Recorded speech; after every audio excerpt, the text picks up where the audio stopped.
sunatan nara ko'y ikumpisal. Usa kagabi irigi-rigi nga tokar. Wala ko kadumdum sa pangalan sa lugar. Kay ubay-ubay na po da mga bir nga natumar. Na isa kababae nga gasayo sa tunga. Di na ko maklaro kay di hayag ang suga. Ako medyo guba, busa matagaluha. Ako siyang giduulan oy pariyaming duwa. Iya kong gisayawan og nisayaw lang po ko. Guba nakaayo mura ko uto-uto. Pagkataod-taod iya na kong gibira. Gusto siya makikstorya nga kamera duha. Gabuto-buto ang dughan medyo ko nakulbaan. Layo na mig na agtanon tadi mabuyagan. Nito kara kong kamanya kog akong kahugawan. Pag abos ka sa gingan dito namin nakuan. Ang kalibutan nga gubot, nahimo-nimo nga makalma.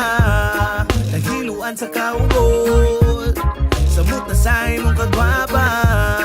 Mura ko gimong gidala sa lugar na maiwaga.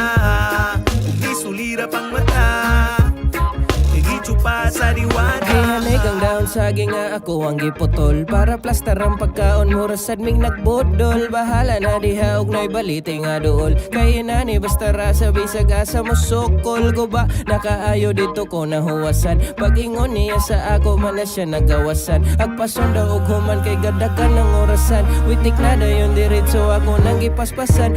Di na ko malimtan tong mga nahitabo. Sa kada kiyo na ako dapat magtabi po. Para dili masuko, mga di ingon na to. Og nagdugay pa mi dito, buyagan yun don tato. Hadlok mi adto masapnan murag na sa bangag. Way ngipon mo tsupa, lupigan niya ang pangag. Murag yun siya og diwatawan ako nakapalag. Kay murag akong kalag, sa kong lawas gibulan.